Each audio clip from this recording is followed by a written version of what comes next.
On this episode of my so-called podcast, we'll be going back to March 19th, 1999. That's right, we're going to be discussing the album Middle of Nowhere from the band Orbital and the movie EDtv from director Ron Howard. Like the past. The movie never changes. It can't change, but every time you see it, it seems different because you're different. You see different things.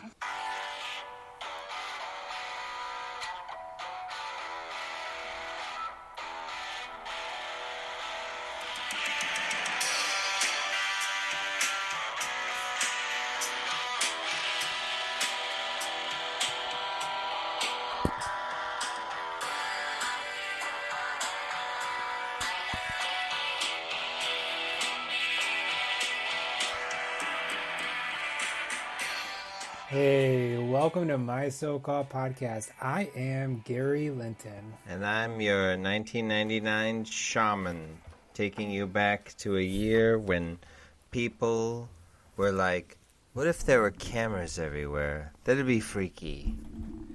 And what if electronic could make music? Can we accept that as a society?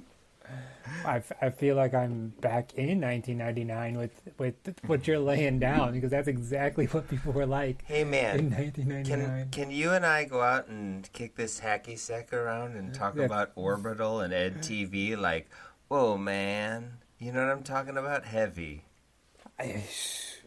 Yeah. Right. Welcome to my so-called podcast. This is a podcast where we go back to a week in the 90s and we discuss a movie and an album. We're going to be discussing Orbital, the band Orbital, with their album Middle of Nowhere from 1999. And the Brothers Orbital. Yeah. I don't think that's their last name. That'd be weird if it was. Well, right, but their traditional English last name is Torch Glasses, I think.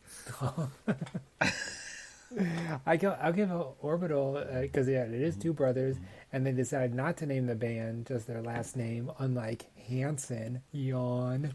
You know. Oh right, is this the first of many Middle of Nowhere references? Yeah, exactly. Yeah. Famously. Orbital's The Middle of Nowhere is a ripoff of Hanson's Middle of Nowhere from several years before. That's right.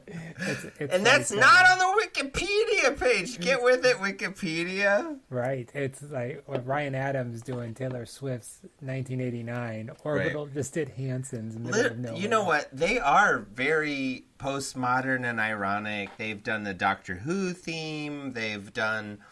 I'm not sure if it's... You know, we're jumping the gun here on this Orbital thing, but I really feel like maybe if they want to get back together again after they've broken up 3 times or whatever over the past 30 years, they could do a Hanson Middle of Nowhere remix album, and I would eat the hell out of that. You would buy it, so that's one sale. I'm sure that's enough for them. It's right. They can make almost 20 pounds off of me. That's right.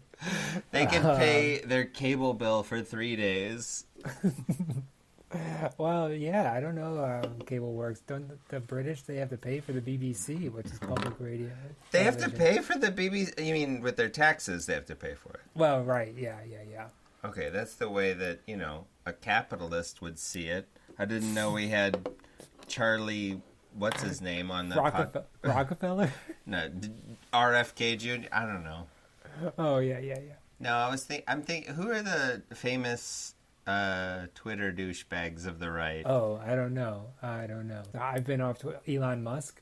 I mean, we were talking about Hey Randy off air.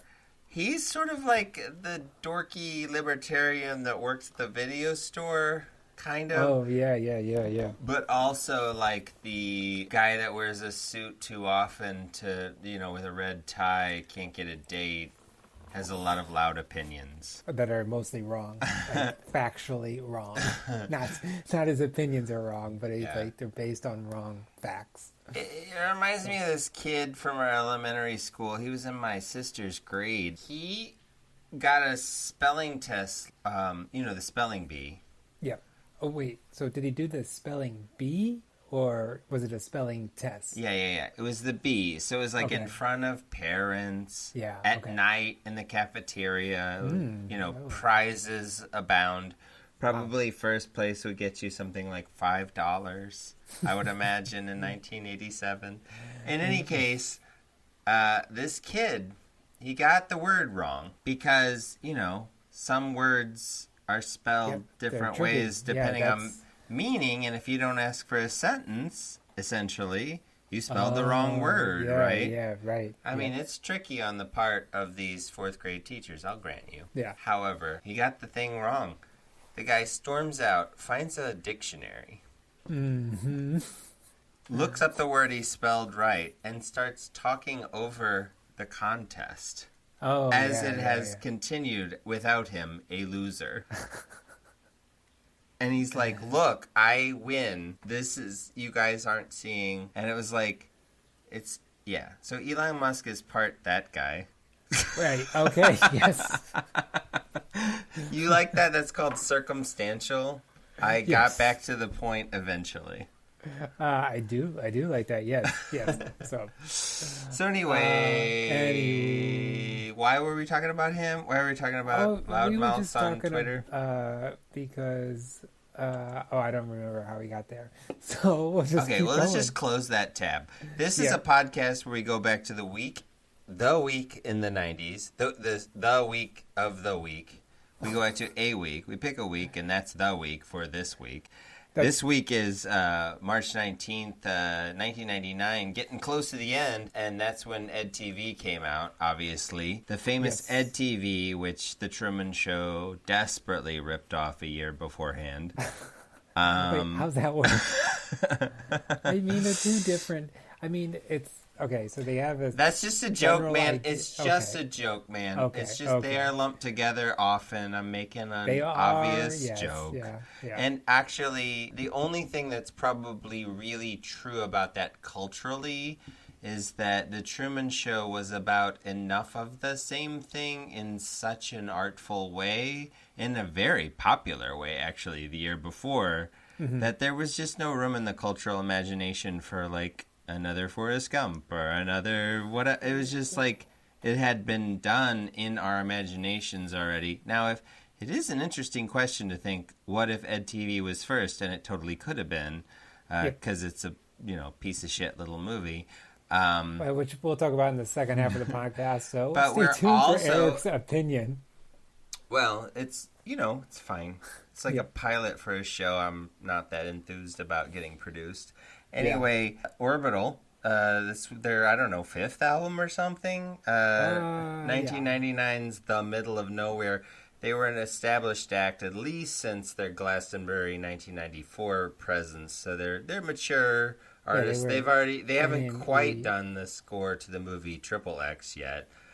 But they have been featured in several PlayStation racing games at this point in their career as Orbital. So that's where we're going, you guys. A time in a distant galaxy where a movie where a dude gets filmed by cameras for several months cost $80 million to produce. And Well, I'm I not think- joking. I could make this movie on iPhones for like 10 grand in a week. Well, see, that's where I think we know where the money went. I mean, it was a star-studded cast. Again, we'll talk about it in the second half of the In podcast. any case, this is not the kind of movie that gets produced by Hollywood these days. Right. For good reason. And Orbital, I mean, essentially, at the beginning of their career, is electronic music relevant? Is electronic music a thing? Is it even its own category? They're definitely pioneers.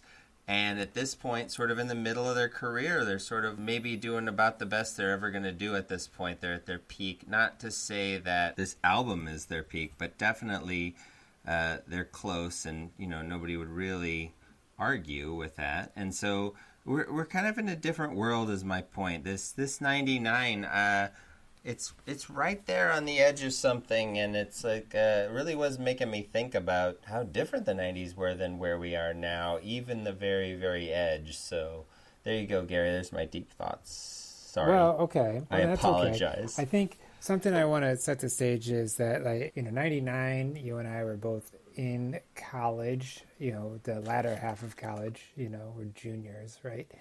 March of 99. And I don't remember, I wasn't really I guess life was kind of more, so I don't know if I was as plugged in. Oh, yes. This is definitely in the void for me of both popular culture and, weirdly enough, current events even. Like, I just wasn't as plugged in, and I think it was because my feelings and my experiences of my feelings at that time as, like, a late teens, early 20s person, it's just like that had to be the most important thing. Like, I mean, I needed to study and whatnot, but otherwise it's like, what?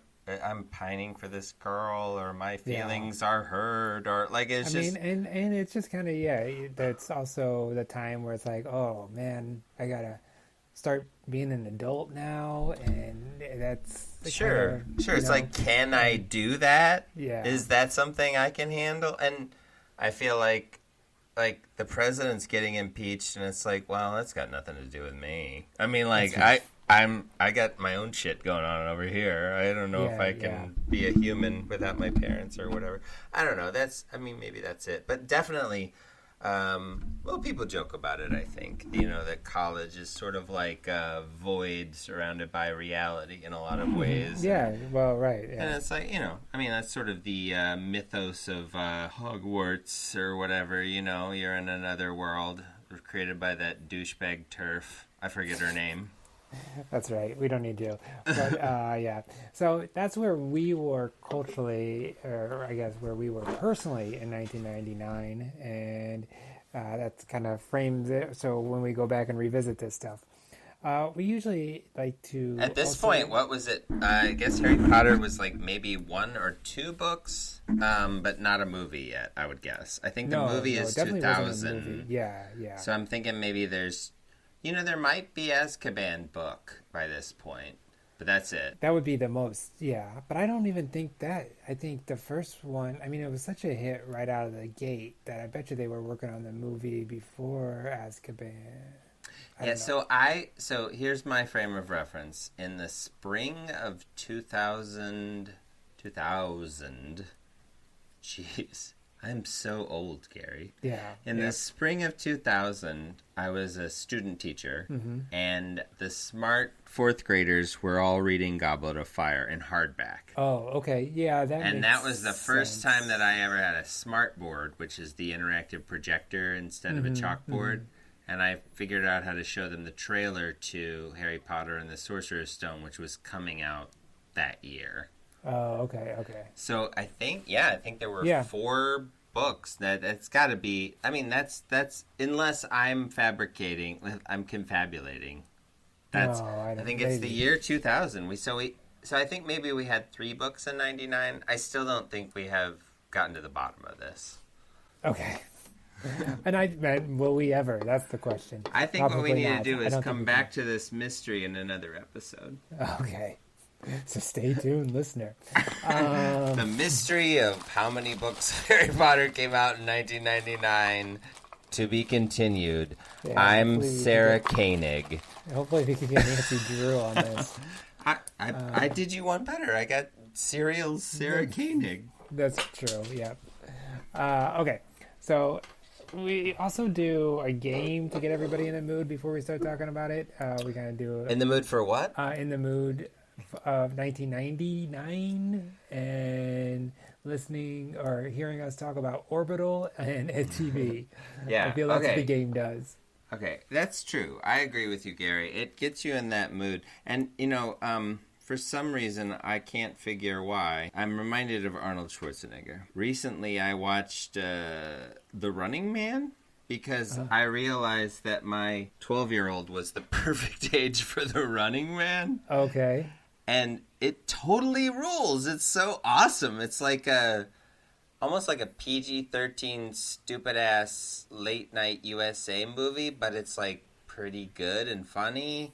It's like, it's before Schwarzenegger was quite famous enough to be in like high-quality material. Right, right. It was before his sort of 1-2 punch of like Commando and Predator, where he was like, okay, I'm in charge now. Right. But oh man, it's tons of I've seen fun. The Running Man, but it's been probably only the one time, long, long ago. I mean, so it's Richard Dawson from The Price Family is Feud. Right, the Family Feud. He's the main, the main antagonist, and he's so great. And anyway, yellow jumpsuits. Yellow jumpsuits. The stalkers are the like professional wrestlers. They all have like powers, and they have like their own like intro music, and I mean, it's just a weird movie. It's like a Black Mirror of like, but made in like 1986, which I don't know. It's just, I don't know. It's a gem, I have to say. Okay. All right. Anyway, I don't know what made me think of Arnold Schwarzenegger. But I think I know what. Yeah. You know, the more I think about Jerry Goldsmith, the more I feel like John Williams gets a little too much credit for like sci-fi fantasy themes, because Goldsmith has got a lot of hits. I mean, you don't have to take away from John Williams. I'm just saying I wish that Jerry Goldsmith was more famous. Right. And that's fair, but don't be saying that John Williams is overrated. I didn't say that he was overrated. I just feel like he casts a long shadow, Gary. Yeah, okay. It's like that Amadeus movie. You know what I'm talking about? Amadeus? Yeah. I think it's called Mozart, actually. Tom Hulse is in it. I think it's called Mozart. Nope. Amadeus. It's Amadeus. So, morality of watching old movies question. Does Tom Hulse's wonderful and masterful performance as the flatulent Wolfgang Amadeus Mozart in Amadeus cancel out his super rapey performance in Animal House? Yes, I think it does. Because it's not really, I mean, it's just the material. It's rough. The thing about Animal House is, like, you have to say, like, well, most grown men didn't understand what rape was. That's right. That's why that was funny to people. Yes. Yeah, it doesn't age well. Yeah, it doesn't. It doesn't age that human men didn't know what rape was like 30 years ago. Anyway, good times. Why did we get to that? Oh, it's called Total Recall, Gary. It's easy. We're going to talk about movies that have something to do with television. And we're going to go back and forth. And we're going to do a totally recalling game where we totally recall the list of movies. And I'm going to start with broadcast news and throw it to you. Okay. Broadcast news, and then I will do switching channels, right? That's nice. John... Burt Reynolds, Christopher Reeve, Kathleen Turner. Oh, that's right. Yeah. 1987's Switching Channels. Yep. A movie I've never seen, but I know a lot about because I've looked at the girl... box at the video store many times because I love Kathleen Turner. But it's just His Girl Friday. Oh, okay. Except for at that point, Burt Reynolds' integrity and talent had left the building. Yes. I feel like it was like we are of the generation where we do not understand that there was a time that Burt Reynolds was so amazing. Well, and then he got it back with Boogie Nights. But then, yeah, because he's supposed to be the Cary Grant character in that. And it's just kind of like, yeah. Yeah, I mean, maybe in 1977. Right. Or Christopher Reeve could do it. I mean, give him a try. I think it'd be interesting. It would have been interesting if somebody would have cast Christopher Reeve as a like subtly duplicitous person in a movie in the mid-aughts, mid-80s. I mean, like, because like I feel like he was always pretty much cast as Clark Kent. Yeah. Right. Anyway, so I said. Something.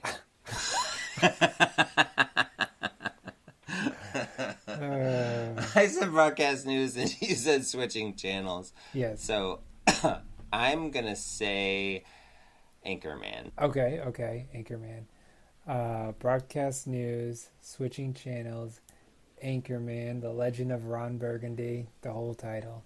And then, is it Mom? No, I want to say Mom and Dad Save the World. What's the John Ritter movie where they go into the TV? Oh, Stay Tuned.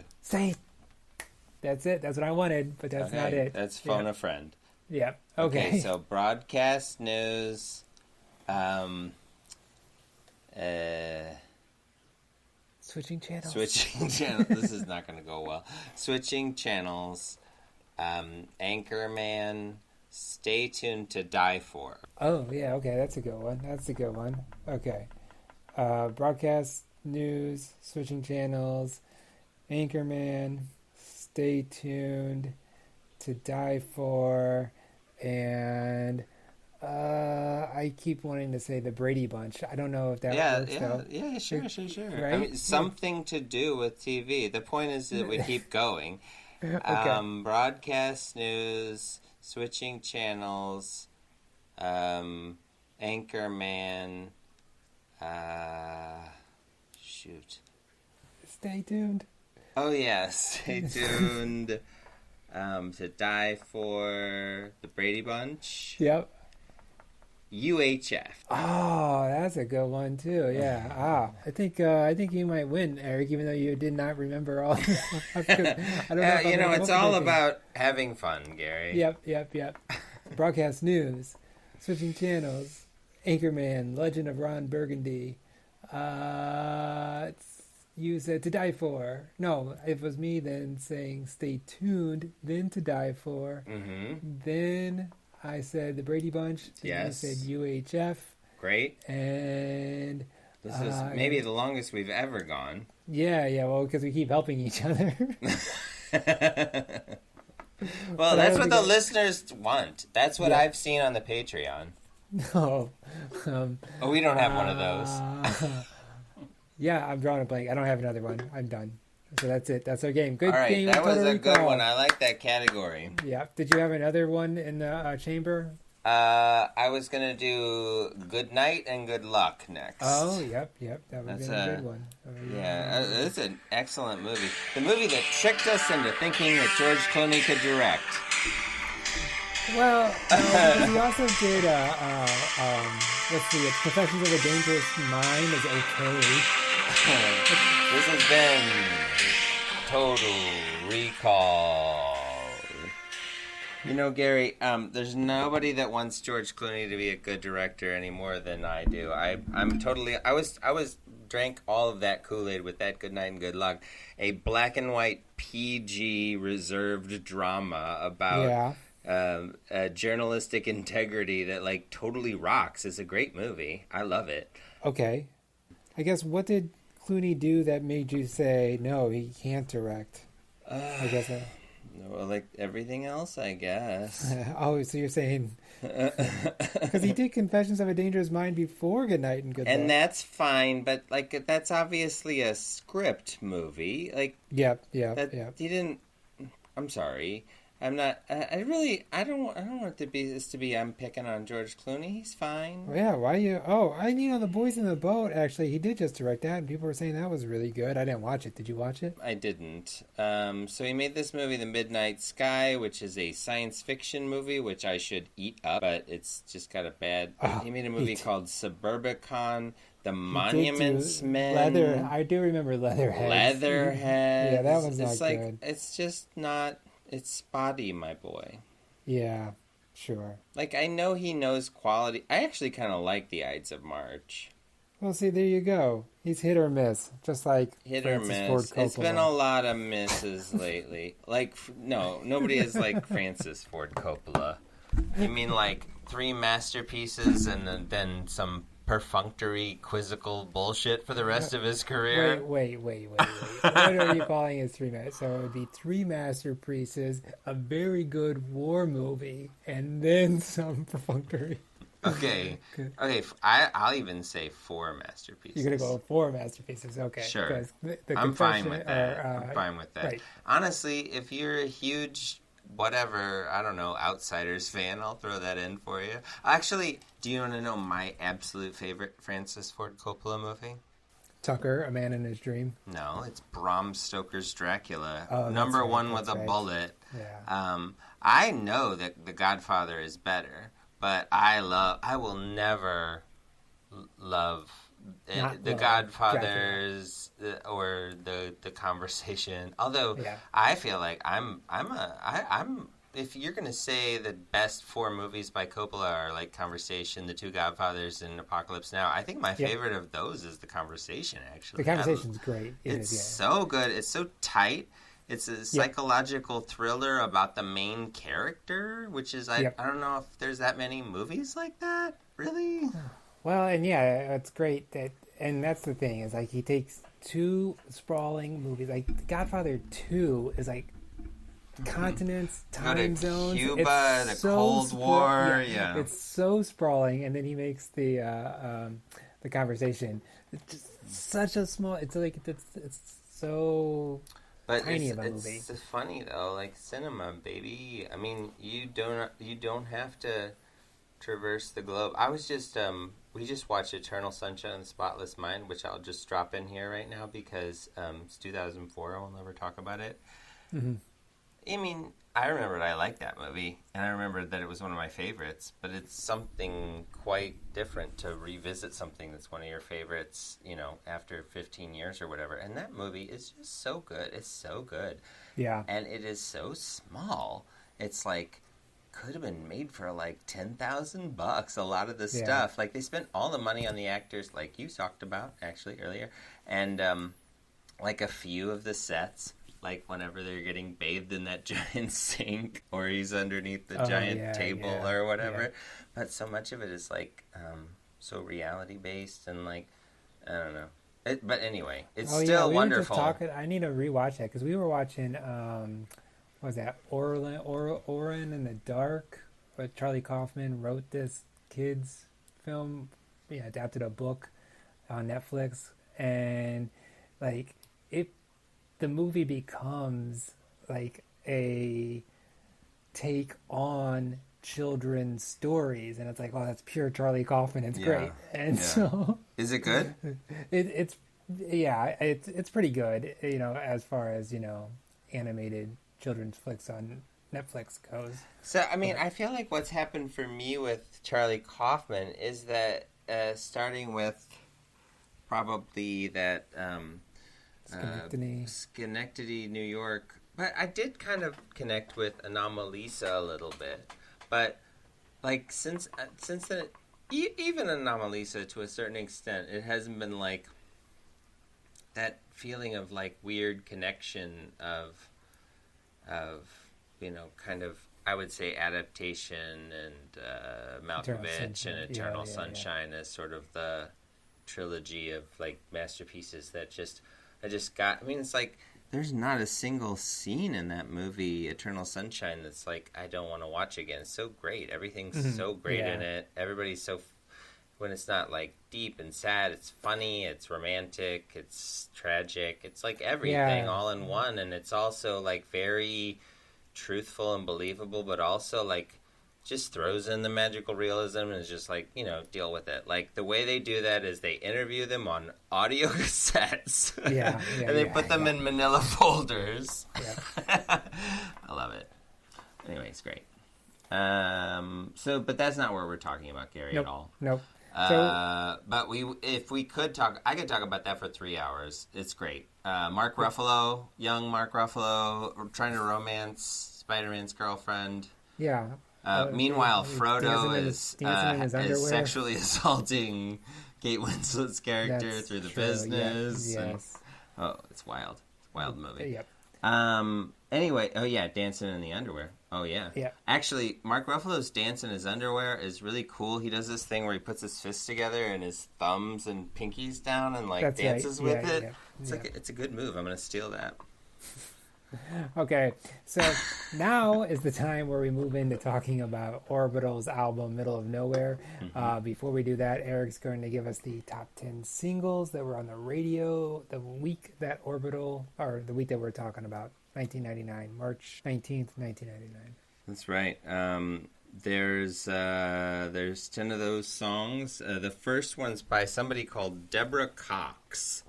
Nobody's Supposed to Be Here. I don't remember that one. Okay, on a scale of 1 to 100, I have 0 knowledge of this song. Deborah Cox sounds familiar. I don't know if it's just because... Sounds like a substitute teacher. Yeah, or I used to call Moe's Tavern with, I need Mrs. Cox. This is Deborah Cox. Should we try to listen to that? Yeah.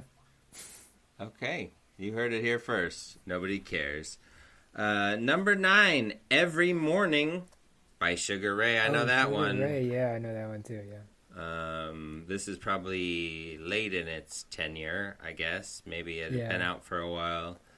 Oh, it's like Sugar Ray. You know, this song made a really good choice to have a video shot in a roller rink. Yep. That was smart.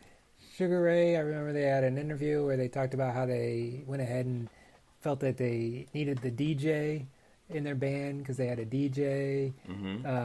DJ, I think he was like something like DJ Lethal. But then, what was his name? Mark McGrath. Mark McGrath was just like, yeah, we just call him John. It's like DJ Lethal, but we just call him John. So.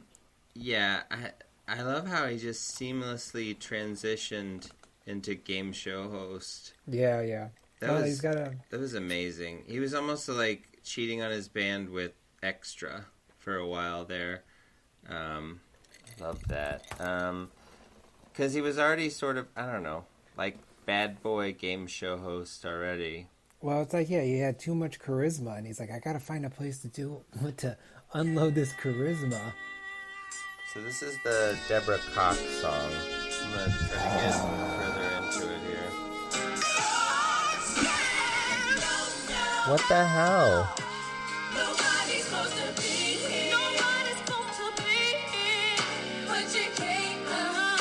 Like I said, we were checked out in 1999. Well, I'm not saying that I think it's good or bad. It's wild that I don't even know. I've never, doesn't ring a bell. We were checked out in 1999. Well, I knew this one, Kiss Me by Sixpence None the Richer. I skipped over, that's number 7. Sorry, I skipped over No Scrubs by TLC. Ooh, on the TLC tip. They don't want no scrubs because a scrub can't get no love from them. That's right.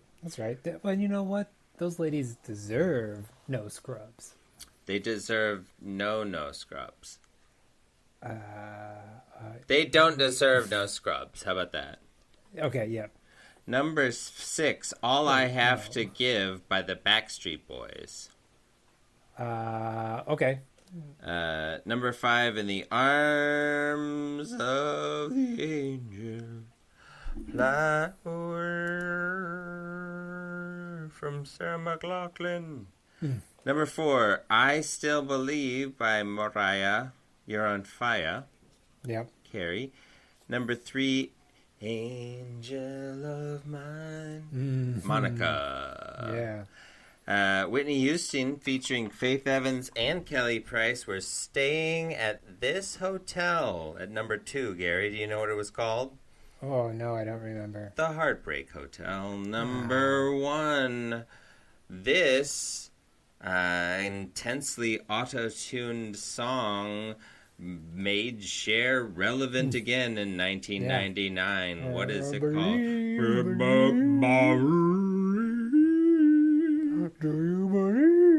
You know what she ought to do? She ought to do a re-recording of that with Chris Isaac, and they could be like, like a Howl at the Moon together. Do you believe? Wicked games. It's like whenever Scooby-Doo's romancing some pooch on Scooby-Doo. Yep. Or there's probably some love scenes in Lady and the Tramp, right? Where they're like, you must have watched a different version of Lady and the Tramp, because... well, I mean, I'm not a child, Gary. I'm not going to watch the non-porn version of Lady and the Tramp. That's right. Okay. Eric, either you need to be on ecstasy when you listen to Middle of Nowhere, or you don't, and it's fine listening it stone cold sober. Well, I feel like this question, I would need to say the answer to this question does not reflect the opinions of Washington University School of Medicine. But I would not have to say that it wouldn't Hoyt. Hoyt. You know, I was thinking about being in a club where everybody's rowdily dancing, and I had a couple of Coca-Colas, and I might have a pretty good time. Yes. Maybe a couple of espressos. I'm not saying chemicals wouldn't help, but also, you know, some of these songs were incorporated into some PlayStation racing games and some other sort of intense, like, gaming kind of situations and action movies. So I feel like, yeah, at least you need adrenaline or something. This serves as a lovely side dish to some other experience, which it does seem like seeing them in concert fits the bill. Yeah, okay. Well, right, I'm sure you would be dancing Did I answer the either or? Do you feel yeah, like... you're fine, you're good. It's just kind of a jumping off point. So this is Orbital. They're an electronic band.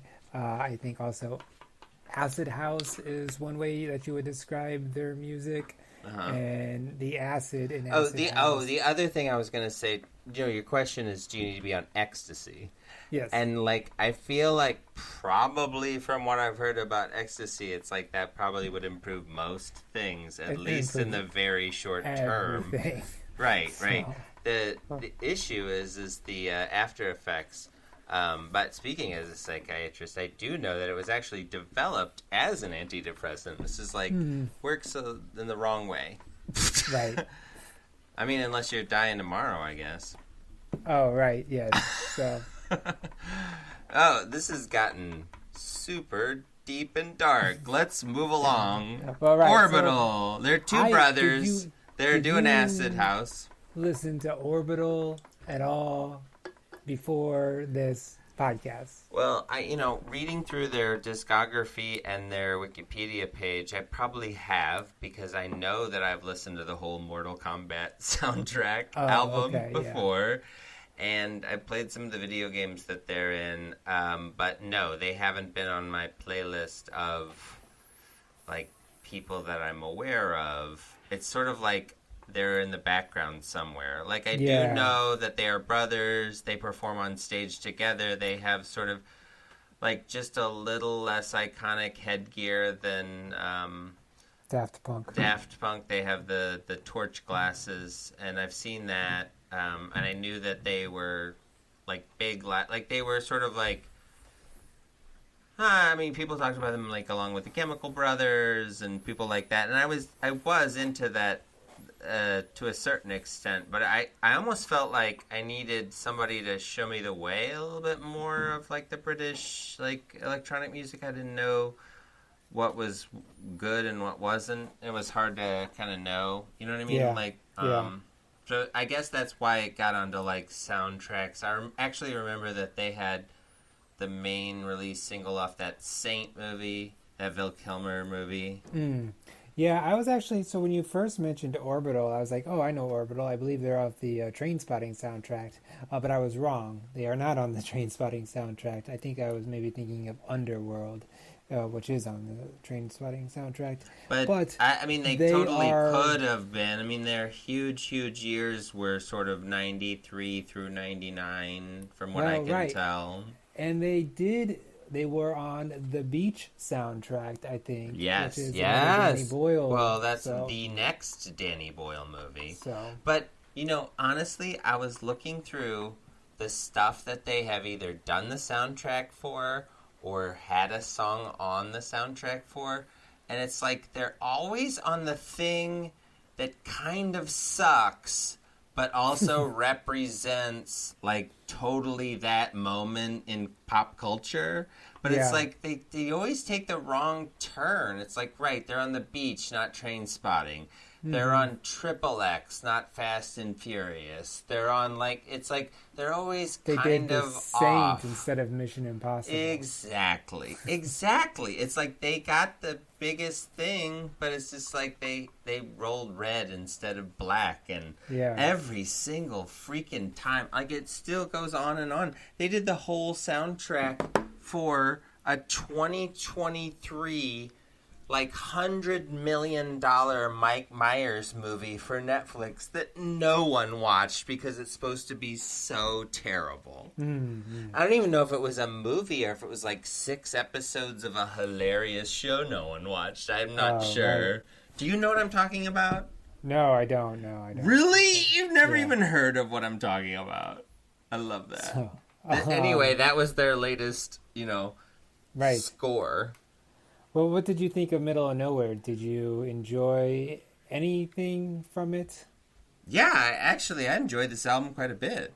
Yeah. I wasn't picking on this album at all. I was actually empathizing with Orbital that I think they probably classed up this crappy material that they were associated with. It was just, like I said, I feel like they rolled odd when they needed even and stuff.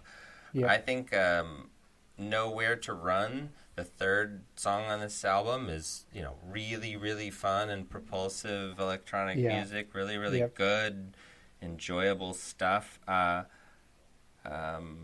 feel like it's inventive sounding stuff. There's a lot of sounds on this album that kind of come out of left field. You can tell there's actually a lot of non-electronic stuff happening, like instruments being played and people singing and really... Well, right, yeah. So they get guest star in Goldfrapp. She's on the 2 Nothing Left. There's Nothing Left 1 and Nothing Left 2, and she provides a little bit of a vocalization on those tracks. So I do have a question for you, Gary. These songs are long, long, long. But the album is only 8 songs. So I know you don't like long songs, but then it turns out to be kind of a short album. Are you okay with that? I mean, I knew you know what you're going to get it with electronic music. You know the songs are going to be longer and everything like that. Mm-hmm. And I mean, it's still over an hour of music. It's I think the days when albums were 35 minutes, those are the best days. But right, you got places to be. Exactly. But this was fine. I didn't have any problems with Middle of Nowhere. I'm not a huge electronica fan. I mean, I did have Chemical Brothers. I have Fatboy Slim. I had the Trainspotting soundtrack with Underworld and other stuff. It's I mean, that's the thing. I feel like a lot of us feel comfortable having a soundtrack that has a few electronic tracks on it, and then also Iggy Pop and a bunch of other stuff. I don't know. It is. I mean, it's a choice to listen to 8 of these 10-minute songs all in a row. Mm-hmm. I do think it would be fun to be at a very loud concert with a lot of fun flashing lights in these songs, where apparently these brothers improvise in fun ways live, where they'll drop in quotes from recent movies and make commentary on political stuff. They're very politically active.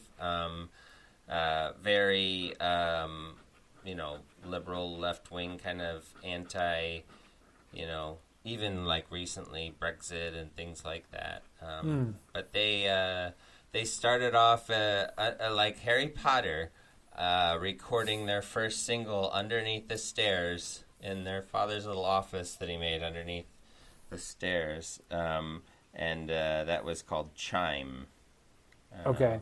And that came out 89, but it didn't really hit until about 91 or so when it started to be on some things. But I guess they achieved superstardom when they were at Glastonbury in June 94. And it happened to be on TV, BBC. The telly, Gary. Yeah. And they were also at Woodstock 94, so that was sort of the year that they became like a... They were able to get tickets to Woodstock 94? No, I joke, it's a joke. They were security guards trying to hold people back that was flinging mud at Green Day. Eddie Green Day. This is, to me, it feels like intelligent electronic music, like they're trying to do some interesting things, and they have a lot of different kind of rhythms and things to say within the songs. I agree with you. I'll take a 3-minute pop song with a hook any day, but I'm just trying to evaluate this on its own terms. Right. I like so Nothing Left, number 1, where Goldfrapp, she's on it. I think I like that. That was a needed... Okay, yeah, I need some... and then, like, Way Out has some singing. Not really any... Just some, like, stuff kind of going like that. Nothing... Nobody's saying any words or anything, I don't think, on that one. Mm-hmm. But I like those. I like just that... Instead of just the, not even that this is just I mean, it's much it's more actually than that, in the, I mean, I agree with you. There is a extremely lazy version of this that really is repugnant to me. Yeah. And that is not what's happening on any of these tracks. I feel like they're always shifting, moving. They have something interesting to offer, and their rhythms, their samples. It keeps changing. There's some really catchy stuff. I don't know. It feels like something. I put a couple of these on my next playlist. I want to give them some more listens. I enjoyed it. Yeah. I think probably what it makes me want to do actually is look at they have something called like 2-0 Orbital kind of a thing, and it's like 20 of their favorite of their songs that came out not that long ago. I'll give that a listen. I'm interested in kind of what they have to offer so far. Yeah, okay. Well, yeah, I think, that sounds good. We can get to where we rate the album. We're definitely experts. Yes. So we use a scale that starts at 1 and goes up to 4 on My So-Called Podcast. It's our official My So-Called Podcast star system. That's right. So 4 stars, well-deserved classic status. 1 star, ew, it's gross. It stinks. Get it out of here. Get it out of here. What is it, a girl? Throw it in the rubbish. Yeah, throw that in the rubbish along with everybody else from Manchester. Exactly. So, what would you give Middle of Nowhere by Orbital? I give it a 3 out of 4. Yeah, I'm going to give it a 3 also. I think it was, it's good. It's not exactly what I would reach to, but as we were playing it, I guess maybe my expectations were kind of low going in, and it surpassed those expectations. I mean, imagine yourself, Gary, with this on really loud, but you're playing a racing video game where you're racing an anti-gravity something or another, but it's with the graphics quality of the original PlayStation. Well, I mean, yeah, you're right. 4 stars. I'm just saying, it just needs a little something else in the background. That's why people try to keep getting them to score things.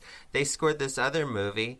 Madeline Stowe is in it, and it's like she breaks down, and then there's the bad guys at some sort of a truck stop, and it has like a 17% on Rotten Tomatoes. I've never heard of it. They did the original score by Orbital. It's not their fault. No, it's not. It's not. They didn't ask it to be a bad movie. It's bad luck, though. So that was the first half of My So-Called Podcast, where we talked about Orbital's Middle of Nowhere. We're going to take a break, and then when we come back, we're going to talk about EDtv from director Ron Howard. Ooh, your favorite movie, EDtv, Gary.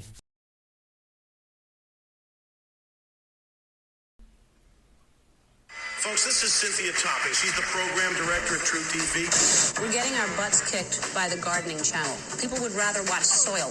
One television network is about to begin an experiment. We're going to pick one person. We're going to put that person's life on television. What do we do now? The chicken dance, baby.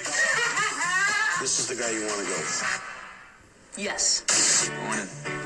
I'm mad. All right, here we go, Carlos. Just stay with us. What happens when you go to the bathroom? Do they go in with you? Why are we watching this? For no reason, I just want to see what happened. He's checking out his own butt. Oh, wow. Well, that's embarrassing. I think he's cute. Brush my teeth. What do you like about it? I don't know. Just let me watch. What is it? It's my breast on the internet. You know, it wouldn't kill you to use a little more makeup. Universal Pictures and Imagine Entertainment bring you You know what finally convinced me that this could work? Half a dozen wine coolers. the story of a nobody. The guy's a boob that everybody's watching. I love this. America's latest craze is a guy named Ed. Love this guy. I just want to say I really love your show. I think you're great. I want you to stay with him. Highest ratings, higher than the Super Bowl. That's kind of the same thing, isn't it? Big build-up, and then, one team just can't perform. USA Today, is Sherry good enough for Ed? Psycho chick. On television a minute and already you got an attitude. Matthew McConaughey. Way to go, Ed. Jenna Elfman. All I can think about is you. Miss him. It's a filthy show. Woody Harrelson. Ellen DeGeneres. He's a Beatle. He's not a Beatle, but he's a Spice Girl. Martin Landau. Elizabeth Hurley. And Rob Reiner. How about sex? I'm going to have to pass. And it's not an age thing, because you are still a handsome man. EDtv. You know what? This is going right up your...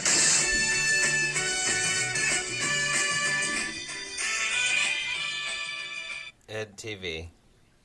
Welcome back, everybody. That's the trailer for EDtv, your favorite movie from 1999. A year notably full of really great movies. This movie is sort of... It kind of like fell like its own unique snowflake in the middle of the night, and it hit a giant box office pond, and no one heard it land.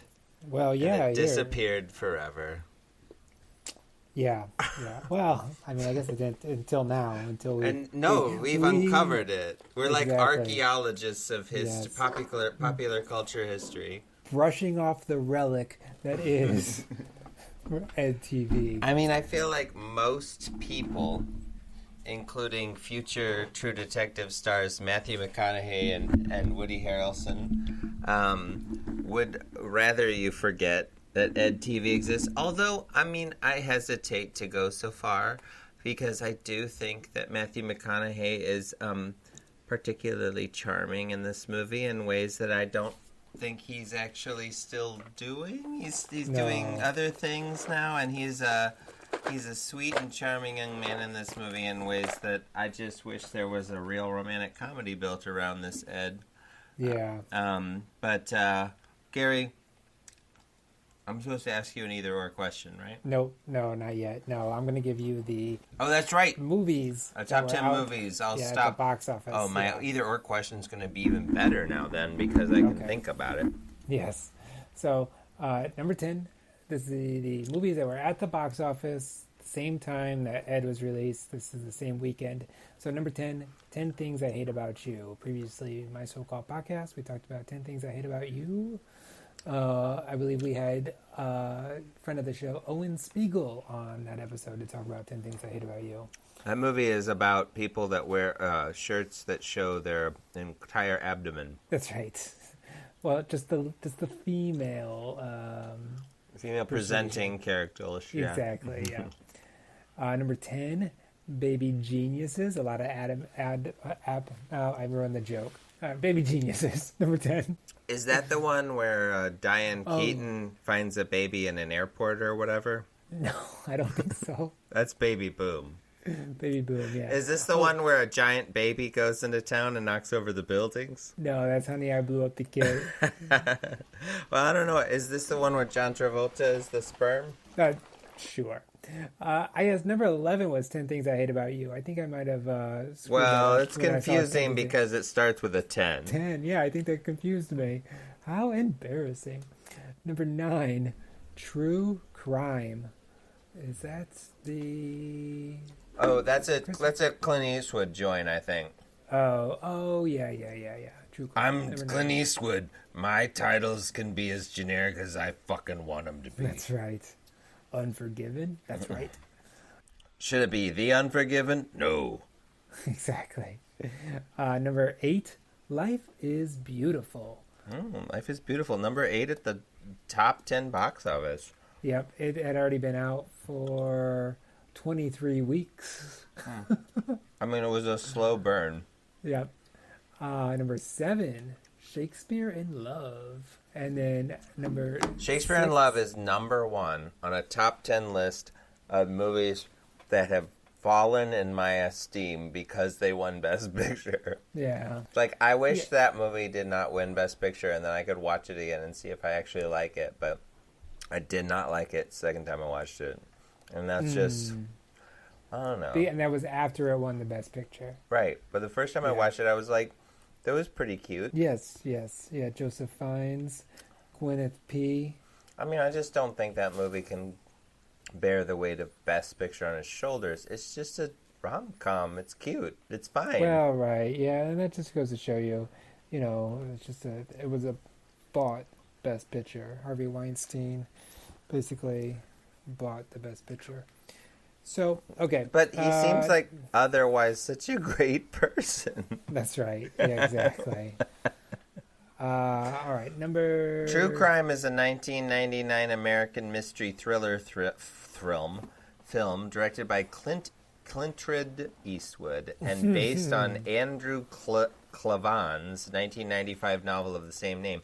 Eastwood also stars in the film as a journalist covering the execution of a death row inmate, only to discover that the convict may actually be innocent. The film was released on March 19th, 1999, grossing $16 million at the box office against its $55 million production budget. So that's why you don't remember what that was. Well, yeah, and I think that was necessary for you to go down that little tangent. Number 6. Who can say? Right. Number 6 is Doug's first movie, and that's opening at the box office. So I would say that fits in the category of things that millennials would know about that I don't understand. Yeah, Doug. I'm not sure. Is it so? Number 5 is The Mod Squad, also. Claire Danes, right? Yeah, and Omar Epps, I believe. Uh-huh. And who was the white guy in the movie? Carrot Top. If only. Vanilla Ice. Oh, that would have been good too. I don't know. So, all right. So that was also a number 5. Number 4. Is it Ralph Fiennes? No, he's the Avenger. Yeah, that's right. Here, I got it right. Oh, it's Giovanni Ribisi. It's Giovanni Ribisi. Yeah. Good going. Number 4 is The Matrix. And then number 3. That's interesting. This is March 19th. When did it come out? This is March 26th is actually the week I'm doing, which is when EDtv came out. What did we say earlier? No, it's fine. Yeah. Keep going. Yeah, EDtv. How many weeks had The Matrix been out? This is the opening weekend. It opened at number 4? Yep. That's interesting. Yeah. And EDtv beat it at number 3. That's wild. Yeah. This is the wildest thing we're learning on this whole podcast. I cannot believe this. It's so weird. That's a totally different cinema release landscape that The Matrix could open at number 4 and not be a flop. Yeah. And then number 2 is still Analyze This 4 weeks later. Nobody was able to knock it off its being number 2. And even number 1, Forces of Nature. Okay, well, Forces of Nature, just a big Hollywood rom-com with big Hollywood stars and Steve Zahn, who's funny. That's right. Yeah, it's America's Sweetheart. I think we talked about how charming she was in While You Were Sleeping. It's Forces of Nature, it's better than Speed 2. That's right. Oh, yeah, Forces of Nature. You won't lose all your respect for Ben Affleck, but little by little, you're losing it. He's such a weirdo. Do you think Sandra Bullock called Keanu Reeves up on this weekend to be like, oh, what's up, biatch? Your little sci-fi movie can't beat out my rom-com. Maybe you should have been in Speed 2 instead of being in The Matrix. It's so interesting. So, will you do me a favor? Mm-hmm. Will you do, like, the next weekend and the next weekend and the next weekend and see what The Matrix does? Because I want to see how that worked out. Let's see. Okay, so next week... Matrix is number 1 the next week. That is really interesting, because that never happens anymore either. Yeah. It happened a little. I think that Titanic was number 2 the first weekend it came out, and it made like $16 or $17 million. And the way it made all its money is like it continued to make like $18 or $19 million every weekend for like 5 months. Right. And it was number 1 a lot of those weekends. Talk about word of mouth. The Matrix up to number 1. A percentage of 330% increase. And also word of mouth, people saying, you know what, it's actually kind of a fun little movie. 10 Things I Hate About You. Up from 11 up to number 2. Mm-hmm. Yeah. Mm-hmm. So that is really interesting. It's like, if it's good, we're gonna give it a few weeks to see if people want to watch it. Yeah, right. Now it's like the Thursday night midnight screenings didn't go well, so it's a total flop. Exactly. Pull it, bury it, get it out. See if Netflix will buy it. Put it on their. Or we just sell what it was Batgirl or whatever, because it does us financially better exactly. that no one ever see this movie. Right. We'll write it off. Our taxes. Yikes. So. That's so dystopian that they're like, it'll make us money to hide this movie from fans. Yeah, well, they're doing it again with Coyote versus Acme. Right. Yeah. Yeah. I it's like, I don't understand those finances and I don't want to. Mm-hmm. I don't get it. Gary, here we are at number 1, the number 1 movie of the week, Forces of Nature. No, we're talking EDtv. People were thinking, this Sandra Bullock, Ben Affleck claptrap looks more interesting to me and kind of sexy, if I'm being honest. Mm-hmm. Maybe I'll see somebody's butt, but I don't think it's going to be good. That's right. But it's March, and what are you going to do? Yeah, exactly. Hey, but do you want to see EDtv? Matthew McConaughey's kind of sexy. This is happening in line for tickets, by the way, this conversation. Okay. No, I want to see Sack Lunch. Isn't that a Ron Howard movie? Yeah. Is Clint in it? Yeah. Yeah. Is he just on his own set that could have been filmed anywhere at any time, and you just insert that into the movie every once in a while? Up until the end, yes. Okay. Good. I'm in. How much is the budget? This sounds like a pretty cheap little movie. I'm going to greenlight it. Yep. $80 million. Well, there's a thing Cubby Broccoli said about the James Bond movies is I want to see all the money on the screen. And I feel like EDtv is the least money of a production budget on screen that I've ever seen in my life. Well, yeah, I mean, again, so the movie went to, I mean, you got Martin Landau playing his stepdad. You got Rob Reiner. I mean, Wait. I'm supposed to ask you an either or. Yeah, okay. Gary, either you would go see EDtv or Forces of Nature, knowing what you know now. I've seen them both. I mean, so out of that weekend, those are the only two. I'd be like, I think this Matrix might be good, or that 10 Things I Hate About You. I've heard the good thing. I mean, that might be fun though. Okay, this is not a fair question because I'd probably watch True Crime. It's got a 3.2 on Letterboxd, and Dennis Leary is in it, so I'm kind of interested. That's right. But yeah, of the opening movies that weekend, yeah, Oh, you're saying it, but I would say that doesn't work because I've. No, you're there with your girlfriend. I already saw Forces of Nature last week when it came out. So this is Obviously, Thursday night, midnight. exactly. So it's like, oh, I would go see Forces of Nature again. Mm-hmm. So. Okay. And so the thing is, watching the trailer for EDtv as we, introed this part of the podcast, I was struck by, I still don't really know what this movie was supposed to be about. And watching the trailer did not help me.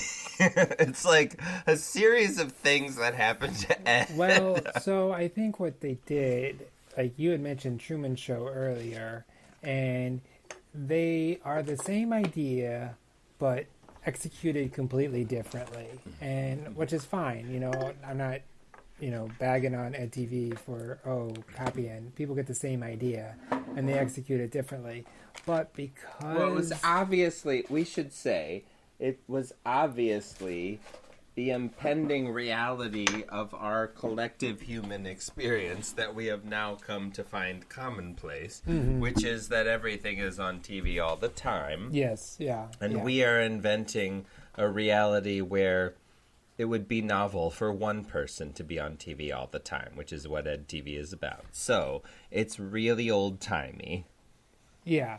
And then the Truman Show, is expertly done. And there's some pathos in that. And so I think because of the dramatic elements of the Truman Show, they tried to make EDtv and the advertising more wacky. Let's show it to be more of a comedy where it's like, yeah, it tries to be some comedy, but I don't know how funny it is.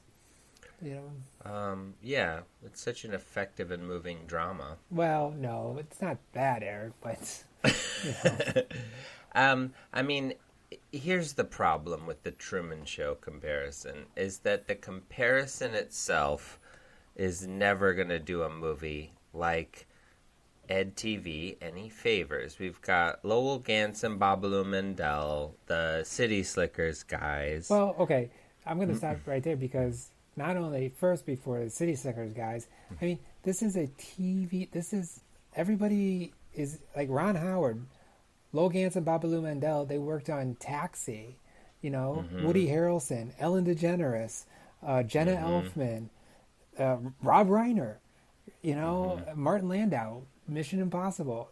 Everybody came from TV. Well, they got Martin Landau half price because he was already in Ed Wood, and so he has to do any movie that starts with Ed or half price. So he had to do this as part of his contract for it, but it was worth it. That performance in Ed Wood. I mean, Dennis Hopper plays like 2 scenes. He comes for 2 scenes. That scene where he goes and talks to Dennis Hopper in the like shithole motel set. Yes. That probably cost like $17 million to build or whatever. And they gave Dennis Hopper also $17 million. That's right. $17 million tip for showing up twice. But at the same time, okay, if Dennis Hopper and Matthew McConaughey just had 2 chairs out on a stage with a spotlight on them and they did that scene, it was very effective. I felt that was, they were both, I mean, they're both amazing actors, and you see it in that scene, even though it's like, it really just does seem like, okay, we're going to do this scene for high school. Like, it's not connected to the movie in any way in my mind. Yeah. But, oh my God, whenever he says, I'm sorry, and he says, sorry's good, Dad, that's good writing, by the way. Mm-hmm. And I just want to step aside. I've said, many actresses are fetching on this podcast, and it's kind of gross and misogynist of me. So I'm going to turn about his fair play. Matthew McConaughey is very desirable in this movie. He's very cute. He's very romantic. He's very sweet. He's funny. He's sort of a goofball. He's a little immature. He's doing everything this role demands and 150% more. And I do think that's one of the bummers of the movie, that there wasn't a better movie around this performance, to be honest, because he's showing off, I guess, but it's like it totally works, and he's pulling his weight, but yeah. And I don't... I want to know more about this, Ed. Like, his performance shows me way more about the guy than anything in the movie, and it never really... I mean, for a movie about somebody that's, like, getting an invasion of privacy, I don't know if I know anything about this guy. Yeah, and I think... Okay, so... quick thing. Yeah, Ellen DeGeneres' TV executive at a True Life television channel. She comes up with the idea of putting somebody on TV for 24/7.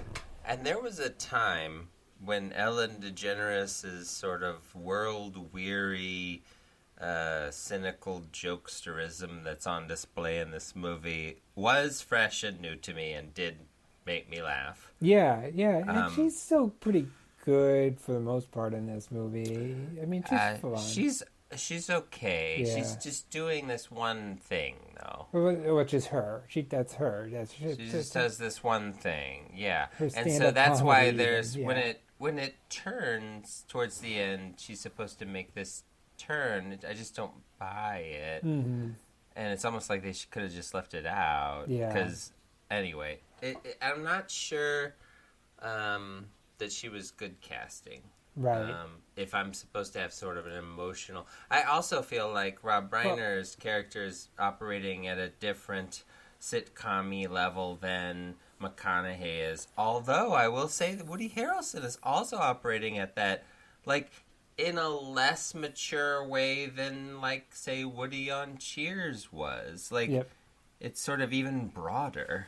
Yeah, I think, I don't know. It's all TV, yeah. Because even Jenna Elfman, I like, but I don't know if she was right for this. She's such a TV star. Yeah, I don't know if she was right for this movie. Well, and here's the deal. It's so stuck in 1999. I don't know if... Do you remember Dharma and Greg? Yep, yeah. So what's your memory of that show? I mean, it was funny enough. It was a nice little show to watch, you know. She was the hippie. But, like, he describe was the it... straight edge. Yeah. Okay, she was the hippie, he was the straight edge. And, yeah, they just ended up getting married overnight. And it was like they had to learn about each other after they've already gotten married. So that was the premise of Dharma and Greg. That makes me want to watch it right now. Yeah. And I think that show, essentially, he was her foil, and she was just the focus of the show, was like how funny she was and how much presence she had and how sexy she was and how, like, weird some of the stuff she said was. Like, they really let her shine in a very specific way. But I haven't watched it for years. But I still remember that. Like, also, Téa Leoni was on a show where she did a lot of pratfalls, and she was really funny. But Truth. Yeah, I mean, that show was just built around her strengths, and it really made everybody that watched The Naked Truth fall in love with her. And it made everybody else that watched everything she did after that be like, why did you like her so much? Yeah. And I think the same thing happens with Jenna Elfman, is like they don't let her do the stuff she's really good at. She's doing a lot of like ups delivery and crying in this movie. Yeah. So we're going to put somebody on TV 24/7. Woody Harrelson wants to do it because there's like some prize money. Right. And so this is sort of, as they would say, sweaty screenwriting. Yeah. And Matthew McConaughey happens to be there, and he's actually endorsing Woody.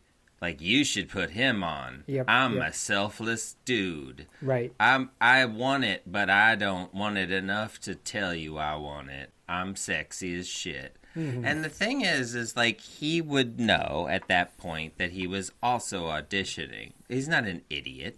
Yeah, and right, and he definitely is.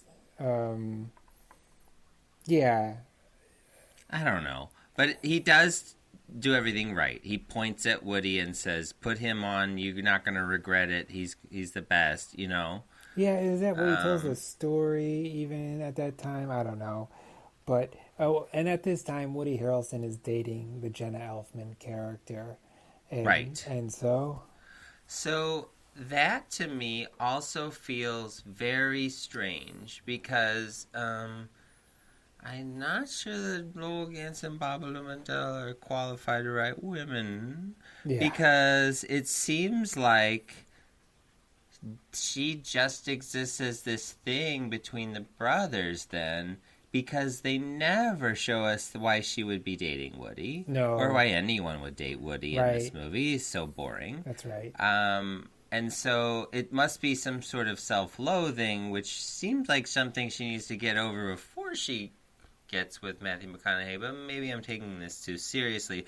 But I just never bought that they would be together in the first place. So I'm like, okay, Well, so obviously he's supposed to fall for her then, because I don't buy that relationship. Because we're not allowed to support two relationships if there's infidelity. It's like they're holding our hand too much. I don't know. Well, right.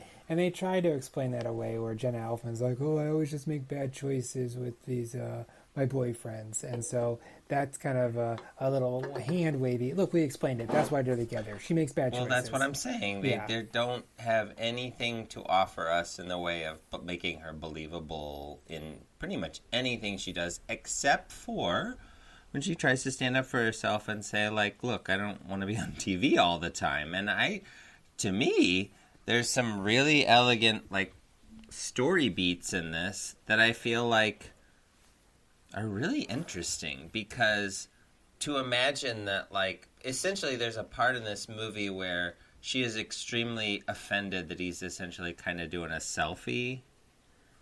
And he's like, do that thing you do, tell that story. Oh, this is later on in the movie. Yeah, and she's so upset about that, she wants to leave him. Mm-hmm. And it's like, wow, this really was made a long time ago. Yeah. But at that point, I felt that emotionally was true. And it was, in a weird way, kind of a, like, half-assed, dumbass Black Mirror. Well, I mean, yeah. If you're just calling it Black Mirror, about people living on television 24/7 or... No, what I mean is a very dark prediction of what's about to happen in the near future is what EDtv seems to be actually happening. That's the actual effective part of the movie to me. And then finally Screenwriting 101, it ends up being that he has to realize that. Yeah. In order to move on and reject this new power. Right. But that's not how humanity has received social media. No. Or reality television, for that. I mean, we don't even have to involve social media. Reality television is so much weirder than EDtv is. This movie was also photographed by John Schwartzman, Jason's stepbrother. No, half-brother. Not stepbrother, half-brother. How much do you think he made? Oh, I don't know. He probably made quite a bit. No. I mean, it looks good. There's a scene where they're making out in the car. Matthew McConaughey ends up with Jenna Elfman. If you couldn't predict that from just us talking about this movie. They at least do try to hang... I'll give them that. They also try to hang a lantern because as they cut to people watching EDtv, there's the one, I think is the gay couple, is like, oh, they're going to get together, and he's like, the girl, she likes him, and, they kind of play to that, to where it's kind of So, this is where these things have already been done but better, and the Truman Show really plagues this movie. Yeah. Because... And I'll say, like, when we were talking about what we think the Truman Show is, quote-unquote, about, or what EDtv is about, the Truman Show is not a dystopian view of future society, because Truman is just one man. Yep. And it's not predicting this is could happen to anybody, and it's going to keep happening to everybody, Andy Warhol style. It's really more of a philosophical or transcendental or... existential, at the very least, view of the whole world and what it means to watch other people, but also, how much do you want to be on stage versus living your life for yourself? There's so many different layers to that movie that really have nothing to do with, like, our present tense in 1998 in a lot of ways. They could have happened, And the movie could have been made. I mean, the movie could still be made today. And it could be made today. It could be made in 1930, As long as you have this idea of people going somewhere and watching somebody else, like, that you could tell that story. Whereas EDtv is really trying to put its finger on the pulse of what is about to happen. And I think that they're trying really hard, but they're actually just kind of, like, really wrong in a lot of ways about the way it's going to work. And this cutting to the audience who sort of treats somebody's quote-unquote real life like it's a plotted movie. That's the joke, right? He's going to die before it's over or whatever. That's right, yeah. It's kind of funny, but, it just sort of calls attention to the fact that this is just a plotted movie. Mm-hmm. Like, we know this isn't found footage. And it is interesting. Isn't 99 when Blair Witch hit in July? Yeah. So in a way, it's like EDtv has got its finger on the pulse of something that the Blair Witch took advantage of. And it's like they could sense it, but they didn't interpret the signals they just correctly. Weren't talented enough to pull it off, maybe. Yeah, I mean, you can feel... I mean, there are parts where it seems like Ed would be a legitimate YouTube star. Mm-hmm. Like, he's got to dance, he's silly, he wakes up with his hand in his pants and he's goofy about it. That's right. Like, he goes to get a slice, he goes to the video store and gives people autographs. I mean, how is this not a normal YouTube star, essentially? Right. A lot of that stuff, he craves the attention. And I think that's what's kind of interesting. He's, like, good at it. But really, it's like screwing up his relationship with his brother's girlfriend. That is not compelling. Well, right. Yeah. He goes to visit Woody Harrelson but you were going to say something else about, before I interrupted you, saying that they kind of hang a lantern that it's obvious that they're going to get together. Well, I mean, I feel like there's no other reason for her character to exist is my point about that, because I don't believe that she's with the Woody character. So I know what kind of a movie this is. So it's like, it's not a horror movie. She's not going to be murdered. Like, she's going to end up being the romantic... I mean, like, it's on the poster. She's hugging Matthew McConaughey. We know what kind of movie we're watching. But I would not say that it's a full-on rom-com, because I do not feel like her character is that important to the story. She's like one of the trials of Odysseus or something, because he's got the alcoholic father back in his life. He's got the whole EDtv sitch, which is the plot of the movie, which barely becomes the focus of the movie ever, except for to make a penis joke about Rob Reiner, who I find Rob Reiner to be very charming whenever he does sort of just cameo plus roles like he does in Sleepless in Seattle. Mm-hmm. I do not like what he's doing in this movie. He wasn't. I don't know if it was just his character was just kind of a bad character, or if it was him specifically. I mean, I think they're trying to... essentially... they're trying to cast him against type as a villain, but they don't have the courage of their convictions to make him bad. Yeah. That's what I feel like. Because, Albert Brooks. We all know him from being the scared dad that has to find Nemo, right? That's how we all know him, yep. Okay. Against type is... Albert Brooks rolling his eyes before he takes a butcher knife and stabs his accomplice in the neck repeatedly in Drive.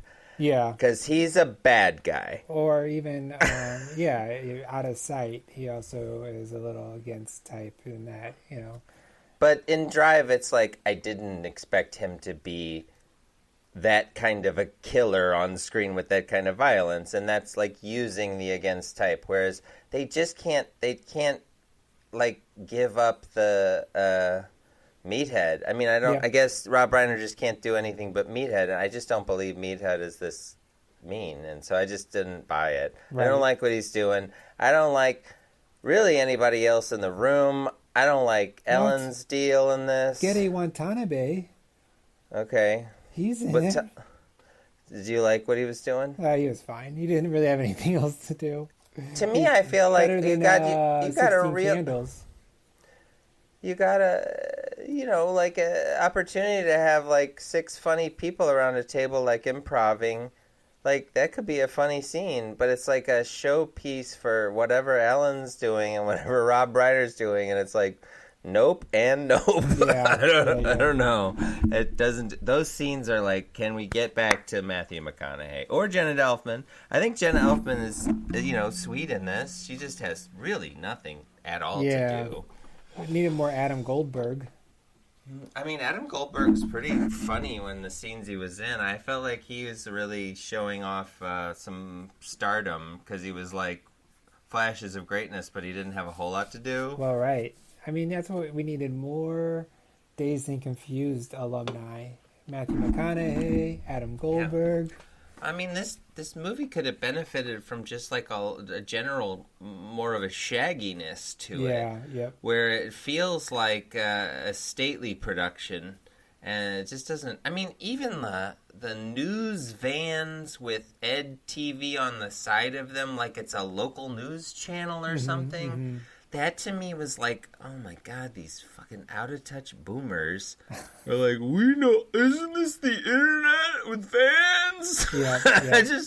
I don't know. It just seemed like hilarious to me. Like, I don't know. Like, anyway, but it's that kind of stuff. I guess they spent the money on, but it just doesn't feel like a cogent story. And I feel like if it would have been like a little shaggier, maybe it would have been even better. Like it's like trying to squeeze it into some sort of a mold. What do you think of Ed's relationship with Sherry, Jenna Elfman? Well, I mean, I don't know. Like, it doesn't really organically grow. I mean, it really is just because like you've said it's just because that's kind of what has to happen in this movie. But you don't really get the sense that they have that much in common. Just like she didn't have much in common with Woody Harrelson. Perfect. I love that. So, okay, if I'm going to steal scenes from this movie and like put them into some other movies, I'm definitely going to take the Dennis Hopper alcoholic father one act, that whole thing, and the scene where he's telling her they can't be together, they can't get together because of the brother or the cameras or whatever, but then he shuts the cameras out and goes to kiss her. Yep. That is like, for me, like Pride and Prejudice level, like really hot and romantic and cool and like very movie starry. Yep. Like it was very You Had Me at Hello level of like, to me, I felt like it was just very happening. And then he was trying to get away from her, and then he says like uno mas, and they have to kiss again. I don't know. For me, I am very I'm an easy score when it's like people just really want to kiss. Okay. I don't know. I love it. And they sell that. But again, it's like it would be a great trailer moment or Oscars moment. But like, I don't know if it belongs in this movie at all. Right. Yeah. It's just, it's not really earned in any way. It's just kind of like, oh, okay. It would be better as a clip divorced from this tragedy of a movie. Yeah. And then they have to throw in Elizabeth Hurley to I know. Obstacle. I mean, I would call this role frankly misogynistically written. Yep. Yeah. She is a tramp. Yep. That is her whole persona. It's just she is a slutty fame whore. It has no other personality except for she's also really hot. Which, granted, she is. But right, but like her character in Austin Powers is a million times more nuanced than this, and that's exactly. a parody. And again, just because she's really hot is why she's in Austin Powers. And I know, but like it's normal for a really hot Bond girl to be in a movie. Yeah. I'm not saying that Elizabeth Hurley isn't super hot. That's not the point. The point is that's one of her character traits in this movie, because the other one is that she's a slut for fame. That she's willing to put out just to be on TV. Yeah. Right. That's disgusting. Yeah. And it doesn't pay off in any way, and it makes me hate the Ed character. And I don't really buy him getting back with her after he's already going to have sex with somebody else on TV. Right. It's like, I understand there's supposed to be a dark before the dawn of a relationship drama, but come on. Yeah, you tried to screw this horrible woman on television who anybody from across the room could tell she was like vapid, because they wrote her that way. Yeah, but he was going to be like, we're on a break. Mm-hmm. So. But even Friends would make her more interesting than this. Yeah. She'd have some sort of a compelling... you got your upper... Okay, I don't want to tell the screenwriters what to do, but, do you guys know what a meet cute is? It's easy. You write a compelling, cute little thing where two characters meet, and you're like, they could totally have sex. And you're like...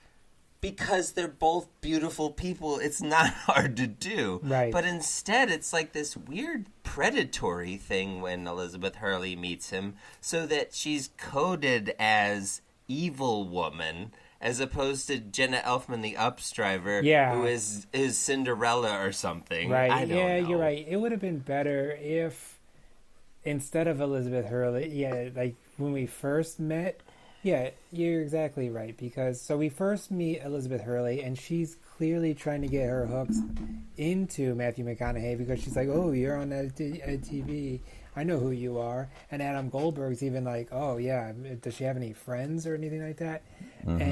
And if they would have even done that meeting just a little bit better, and then Ellen DeGeneres' character could have been like, oh, we need to use her anyway. But I guess maybe they would have had a hard time thinking, what would she have actually done? Dude, it writes itself. Okay, so you've got the Upstriver woman.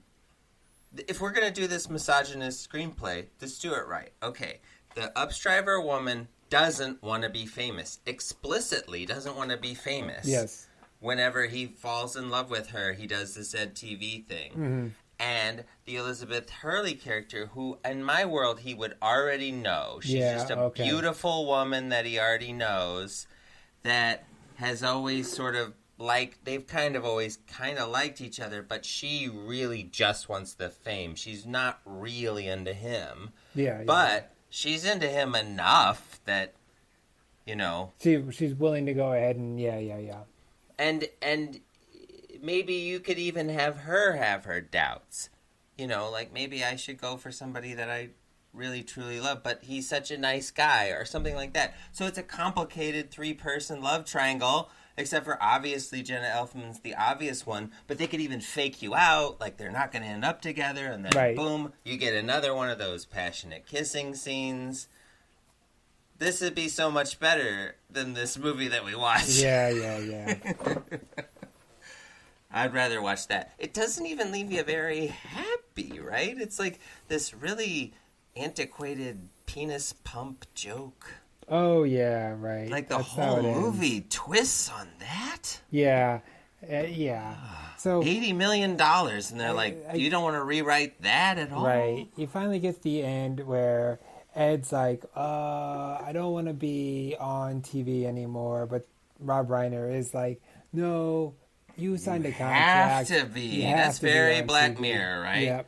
You're screwed. You have to be on TV. Not only did you sign the contract, but as we were filming you, your family signed a contract, and we're going to film them all the time now, too. And then they take him to a truck, and they show his whole family under constant surveillance by the entire United States of America. And they're still trying to have their way that Rob Reiner is sort of amusing in this role. Yeah. But it's definitely like, I mean, played in another way. It's like a surveillance state. It's like this horrific image of like essentially everybody being on Facebook, which is what it is now. Yeah. But No it is privacy, this horrible, kind of we've trapped your whole family, so don't try to get out of this. It's wild the level they take it to. Yep. And so in order to get out of the contract, he says he'll gonna start spreading news about the TV executives. And yeah, Ellen DeGeneres calls him and tells him about Rob Reiner having like an artificial penis or something like that. And right, so it's sort of like a elegant doxing of some sort that he's gonna do. He's threatening to expose the secrets, like you said, of the television executives if they don't let him off the air. Mm-hmm. And so this is their supposed emotional climax. I mean, it is, again, I hate to bring up the Truman Show because whenever I do, I hate EDtv a little more. yeah. And that's what happened to this movie. But they're the different climax movies. of That's that the thing, movie, too. That's why. I know. I'm just saying, it has people watching on TV cheering for the hero at their emotional moment. Harry Shearer's in both of them. What's the part? Is it Gore Vidal and Harry Shearer that are on that television show together? Yeah. I love those. I would watch 30 minutes of that. That's right. I really enjoyed that. I was like, why isn't there more weird, funny stuff in this? Like, this could be funny, right? Can we have more jokes? I did like, what's the name of... Ariana Huffington was also on before she started the Huffington Post. She was on Harry Shearer's talk show talking about EDtv. I love that.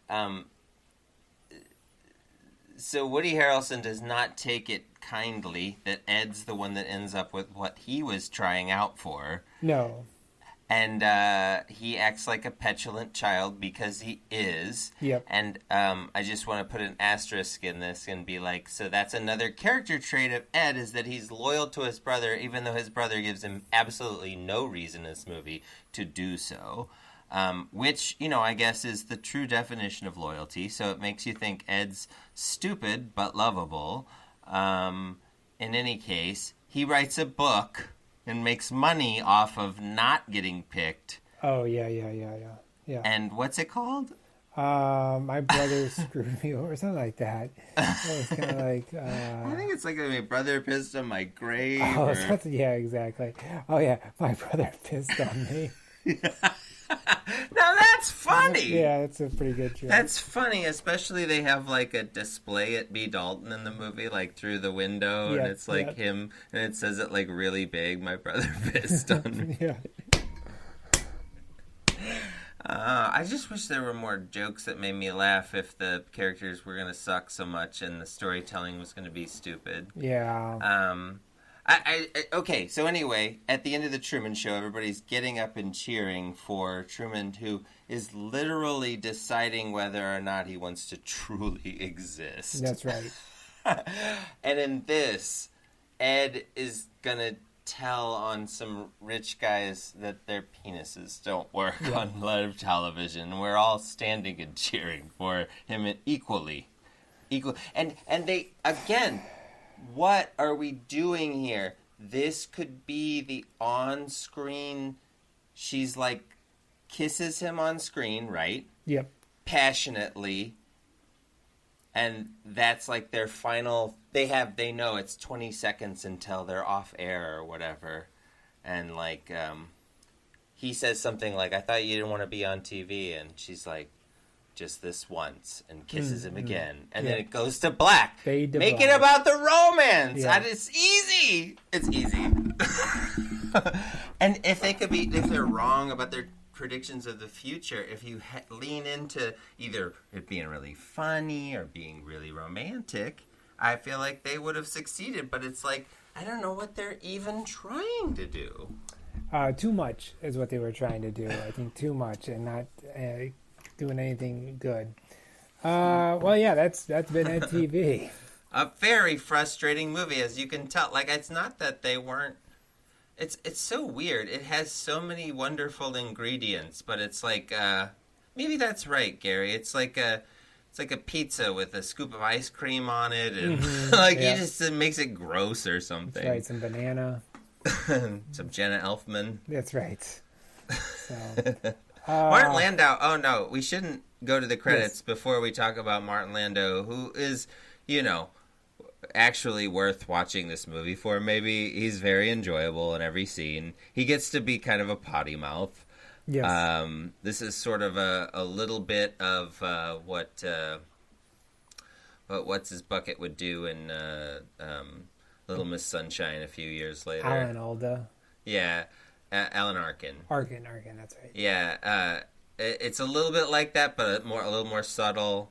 Obviously not as dirty for a PG-13 movie, but I did kind of like that. Like the cameras brought out his parents' sordid sexual history.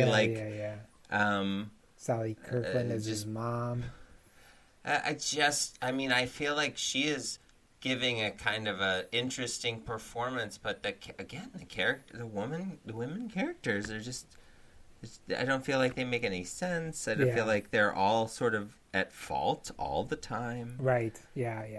I don't know. It's like I guess maybe Mendel and Gantz were going through a divorce at this time. I don't know. They're like they don't have a romantic bone in their body, is what it seems like in this movie. Right. I don't even know what else what other movies do they have? Spies Like Us. Splash. A lot of stuff. Yeah, Spies Like Us is funny. Splash. Gung Ho. Gung Ho is kind of a hack job. Yeah, Parenthood. I'm plus minus on that. I've only seen it once, and I was too young to watch it with my parents with that many blowjob jokes. Yeah. City Slickers. I mean, that's probably... I think they might have been nominated for an Oscar for City Slickers. I think that was critically acclaimed, and so I think that's their crowning is a good achievement. Movie. Yeah, they're definitely, the story they're telling. They have a lovable Billy Crystal, avatar. They did Forget Paris. Now, there's a female character. I think Deborah Winger in Forget Paris. She's a full-fledged character, if I remember correctly. I've never seen it. Multiplicity. I mean, I love Michael Keaton, and I want him to be funny, but I didn't like that movie. Oh, the only thing I like about that one is when he's like, what's number 2 doing? Oh, he's working on the house. He's like, man, that guy's a horse. Because he's talking about, like, he's got the... Number 2 is the workaholic. Number 3 is the cleaning guy, and he's just like. So when did you last see Multiplicity? It was probably 1998, 99. It's been a while. Yeah, when it came out. Yeah. I'd be interested to revisit that. I mean, the thing is, I have recently revisited Beetlejuice, and he rules in that movie. I love Beetlejuice. I love him in it. I love every moment of that movie without him in it, but he is just so funny and off the hook, and that movie holds up so much. It's weird, like, whenever Michael Keaton is on, it is something to behold. Well, I haven't seen Mr. Mom in a long time, but I remember him being on the whole time for that. I mean, that's a sweet spot. I also enjoy the movie Tootsie. Mr. Mom and Tootsie are sort of maybe 9 to 5 would be in the same category very comforting early 80s comedies about safe topics. Yeah, like sexual, like poisoning your boss when you get high. That's right. Because he sexually harasses everyone all day long, and no one does anything about it. That's right. Yeah, we should take a moment to see the wisdom of Miss Jane Fonda as playing the Ditz in Yeah. such a movie, Yeah, so that it could get made, and it wouldn't be seen as like, oh my God, Jane Fonda's saying the same thing. That's right. Yeah. She's like, what? I don't know anything about this. Whatever. And that was my introduction to Jane Fonda, so it's Well, really I funny. didn't even realize it was Jane Fonda until later. Yeah, it was also Yeah, Jane she's- Fonda. Yeah. Incognito, that red wig. Mm-hmm. Well, she's great in that, though. I mean, they're all so great. I love that they give Lily Tomlin center stage, essentially. She's the main character, it seems to me. Yeah. She's just 100% confidence and line delivery. Everything's so funny. Oh, my gosh. Yeah. 95 is good. Anyway, how many you know why stars? we're talking about 9 to 5? It was not written by Lowell. That's right. Gantz. That's right. Anyway, how many stars do you give it? I'm gonna give it 2 stars. I mean, it's not good, but it's. Matthew, you're right. Matthew McConaughey is very charming. Martin Landau. I mean, there's enough.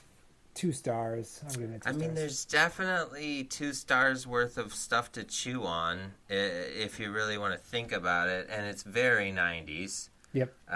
We didn't even talk about the Bare Naked Ladies and the John Oh, Bon that's Jovi right. of it Yeah, all. yeah. One of my favorite Bare Naked Ladies songs, Call and Answer, is the, again, this is great screenwriting. The scene where he decides to take his girlfriend's top off so he can make out with her in a car in public, even though he's still on a television show where cameras are following him around. Yeah.